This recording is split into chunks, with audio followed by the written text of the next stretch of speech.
Hi, I'm Lee and welcome to 2 Minute Tuesday, where we give you tips and tricks regarding the software that helps you get to where you need to be. Today we're going to jump into Avontus Designer.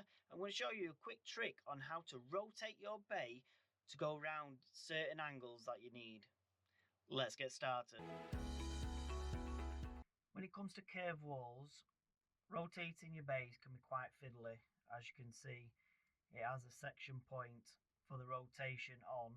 To change this, to make it more easier for yourself, if you hover over the corner where your rotating pivot is, so this one's this corner here, I can then hover over it, a circle will appear, I can change that to any corner I wish, and then that becomes my rotating point. So I can change that any one that I need to make it better for myself, depending on which way you're going with your bays. And obviously to make it more slower, so obviously where you've got it from a distance, you've got a bigger swing.